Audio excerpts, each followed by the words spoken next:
नमस्कार। आशा करता हूँ आप स्वस्थ होंगे और प्रार्थना करता हूँ आप सदैव स्वस्थ रहेंगे। आप उतने ही जवान हैं जितनी आपकी कमर लचीली है। तात्पर्य, आप उतने ही सुखी हैं या प्रसन्न हैं जितनी आपकी कमर आपको सपोर्ट करती है, क्योंकि जवानी मतलब सुख। ये अभ्यास जो हम अब करेंगे, मैं आपसे वादा करता हूँ, अगर आप इसे रेगुलर करेंगे तो ना ही आपकी कमर का जो दुख है, चाहे उसका कुछ भी कारण हो, साइटिका हो, स्लिप डिस्क हो या कोई चोट आपको लगी हो, वो ठीक होगा। बल्कि अगर आप इसे अपने जीवन का भाग बनाएंगे तो आपकी कमर जो है वो एक जवान बच्चे जैसी हो जाएगी। अभ्यास पर आगे बढ़ें उससे पहले कुछ चीज़ें हम जान लेते हैं। ये अभ्यास किसी भी उम्र का व्यक्ति करे, ये सबके लिए बिल्कुल सेफ है। दूसरा, अगर आप मैट पर कर पाते हैं तो बहुत अच्छा है, नहीं कर पाते तो अपने बेड पर भी इन्हें कर सकते हैं, कोई दिक्कत नहीं है। जब आपको लगे कि अब आपकी कमर, आपकी टांगें इतना अच्छा फील कर रही हैं कि मैट पर आप कर पाएँ, तो आप मैट पर कीजिए, कोई दिक्कत नहीं, बहुत अच्छा है। अब जब आप इसे करेंगे, पूरे दिन में आप कभी भी कर सकते हैं, मगर ध्यान ये रखना है कि अगर आप हैवी कुछ खा रखा है आपने, तो उसके 3 या 4 घंटे के बाद कीजिएगा। लगभग 1 घंटा पहले से आपने कुछ भी नहीं लेना, चाहे वो चाय है या कुछ भी नहीं लेना। क्या खाना चाहिए योग अभ्यास से पहले और बाद में, उसके लिए एक अलग से वीडियो बनी हुई है, जिसका लिंक मैं आपको डिस्क्रिप्शन बॉक्स में डाल दूंगा और एंड में आएगा स्क्रीन पर। जो देखना चाहते हैं वो देख भी लें तो ज़्यादा अच्छा रहेगा। चलिए आइए अब हम सीधा अभ्यास शुरू करते हैं और सीखते हैं अभ्यास।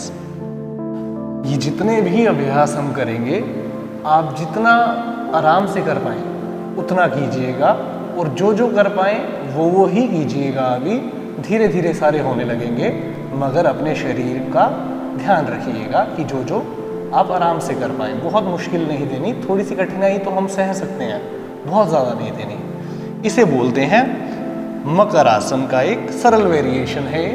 इसमें आप मेरे पैर देखेंगे तो वो सीधे हैं। जो कर पाए वो यहाँ से पैरों को खोलकर इस तरीके से टेढ़े बाहर की तरफ कर लें, बहुत अच्छा रहता है कमर के लिए। अब जो यहीं से अगर ऐसे आपको थोड़ी सी कठिनाई होती है आने में, तो आप ऐसे भी आ सकते हैं। और अगर सर्वाइकल का भी थोड़ा सा इशू है तो ये कोहनियों को आगे ले जाइए, उसमें भी काम करेगा।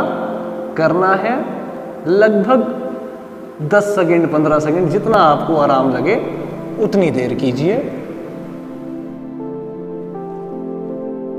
और उसके बाद आप पैरों को सीधा करके नीचे जाइए,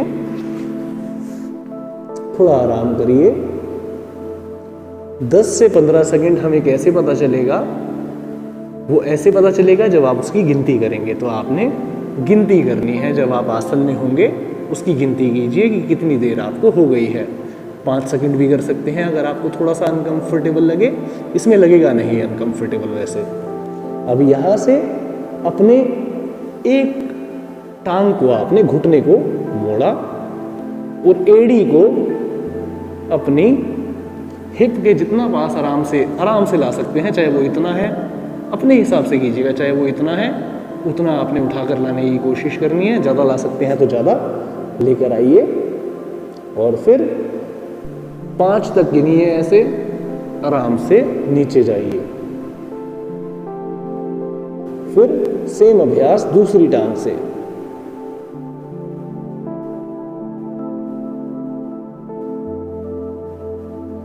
ऐसा आपने 5-5, 7-7 सेकंड के लिए 3-3 बार करना है। फिर आगे से उठाना है दोबारा से शरीर को, ऐसे ही रुकना है थोड़ी देर। दोबारा से इस बार अगर आप कोशिश करें, आपको पैर अगर आप पास ला सकते हैं आपने, और उसके बाद अपने हिप को जो है वो टाइट कर लेना है। हमने टाइट कर लिया, ऐसे रुके, 10 से 15 गिनना है, फिर दोबारा आराम करते हुए नीचे चले जाना है। यहां से इस बार हमने दोनों टांगों को कोशिश करनी है एक साथ मोड़ने की।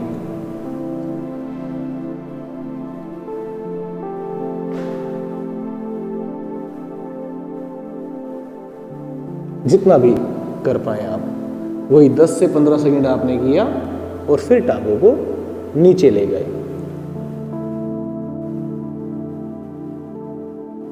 अब यहां से एक टांग को एक एक करके दोनों टांगों से करना है। एक टांग को साइड में लेकर गए इस तरीके से, और यहां से आगे से उठने की कोशिश करनी है। नहीं उठा जाएगा तो आप नीचे ही रहिएगा।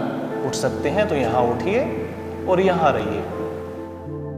10 कम से कम, और उससे ज़्यादा हो सकता है तो 15 तक गिनिए, और उसके बाद नीचे जाकर देख लीजिएगा आसन को दोबारा से।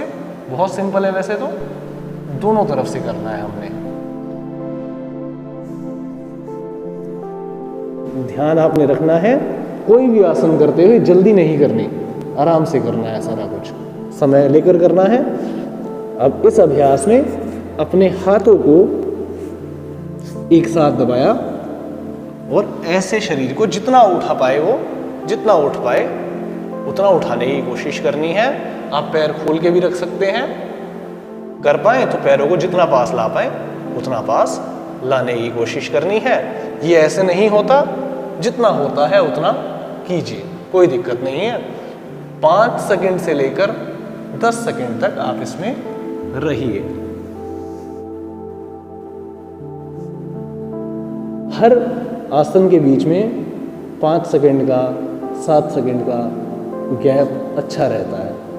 एक आखिरी अभ्यास यहां से, पैरों को, इस बार हमने पैरों को और अपर बॉडी को, आगे से शरीर को एक साथ उठाने की कोशिश करनी है। कैसे? हाथों को हमने पहले पीछे ले जाकर पकड़ लेना है, एक हाथ से दूसरे हाथ को, चाहे बाएं से दाएं को, चाहे दाएं से बाएं को, जैसे आपको ठीक लगे। सांस लेते हुए आगे से उठना है, जितना आराम से उठा जाए, चाहे वो इतना हो चाहे इतना।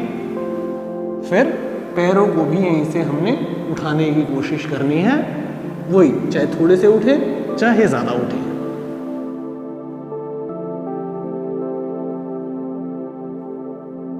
पाँच सेकंड कम से कम, ज़्यादा कर पाएँ तो 7-8 सेकंड से लेकर 10 सेकंड तक आप कीजिए।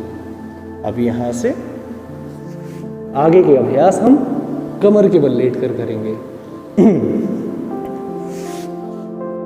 आशा करता हूं अभी तक ये सारे अभ्यास आपको सरल लग रहे होंगे।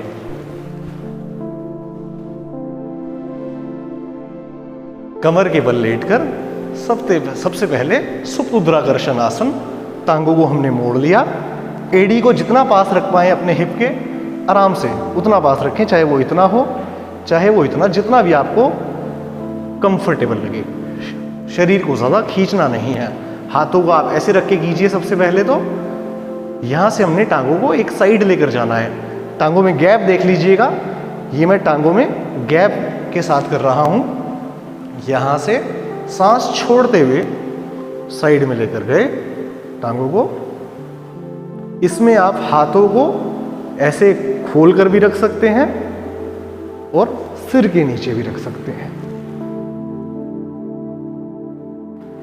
10 सेकंड एक तरफ और 10 सेकंड दूसरी तरफ, सांस छोड़ते हुए ही करना है।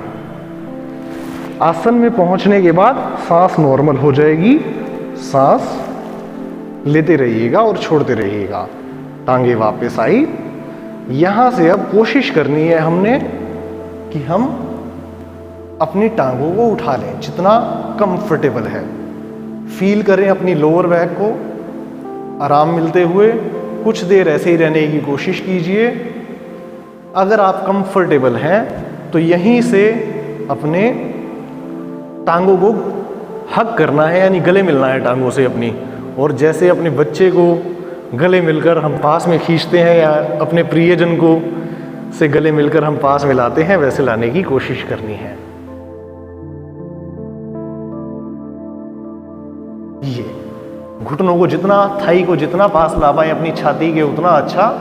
जिनको सर्वाइकल की प्रॉब्लम नहीं है वो यहीं से पैरों को खींचेंगे बाहर की तरफ और ठोडी को उठा के या माथे को उठाकर अपने घुटनों के जितना करीब जा सकते हैं उतना करीब जाने की कोशिश करेंगे, चाहे इतना या इतना। फिर सिर नीचे छोड़ेंगे, टांगों को नीचे रखेंगे, एक बार सीधा कर लेंगे कि उन्हें आराम मिले थोड़ा। अब यहां से इस अभ्यास में हम पैरों को बिल्कुल पास में रखेंगे, सांस लेंगे जैसे हमने पहले किया था वैसे ही सांस छोड़ते हुए टांगों को एक साइड लेकर जाएंगे बिल्कुल आराम से। चाहे हाथ खोल लें चाहे हाथ सिर के नीचे। पिछले वाले में टांगे खोल के किया था हमने, इसमें टांगे बंद करके कोशिश करनी है। हमारा जैसे टांगे एक तरफ गई तो जो कंधा है ऑपोजिट वाला वो ज़मीन पर रहे, आपके मैट पर रहे, वो ना उठे, वो ऐसे ना जाए, वो ऐसे रहे जितना हो सके। आप ऐसे कर सकते हैं, हाथों को सिर के नीचे रख सकते हैं। 10 सेकंड रुककर एक तरफ और सेम ऐसे ही दूसरी तरफ किया आपने। फिर थोड़ा सा टांगों को आराम दिया। ये जो अभ्यास मैं बताने वाला हूं अत्यंत सरल और इसमें लंबा होल्ड करना है। मैं आपको ऑप्शन दूंगा, इसमें ऑप्शन दे रहा हूं, इन दोनों में से कोई भी आप कर सकते हैं। इसमें तो पहला ऑप्शन कि आपने पैरों को पास पास लेकर आए और बटरफ्लाई आपने सुना होगा, बाबा रामदेव जी को देखा होगा, या फिर बटरफ्लाई, इसे बदकोणासन बोलते हैं, कि बटरफ्लाई वाली पोजीशन में आ गए, टांगों को खोल लिया, पैरों को मिला के रखा। यहां आपने लंबा रहना है इस आसन में 2 मिनट कम से कम, 3 मिनट 4 मिनट जितना आप आराम से रह पाए, गिनती करते रहिएगा। और एक ऑप्शन है, एक और ऑप्शन है कि जो आपको आसान लगे वो कर लीजिएगा, चौकड़ी मारनी यानी सुखासन, लेटे लेटे। पैर आपके दूर भी रह सकते हैं, ज़्यादा पास लाने हैं ज़्यादा पास ला सकते हैं, जैसे आपको ठीक लगे, उचित लगे। आशा करता हूँ आप ये अभ्यास रेगुलर करेंगे और आपका जीवन सुगम होगा। सब्सक्राइब ज़रूर कर लीजिएगा। नमस्कार।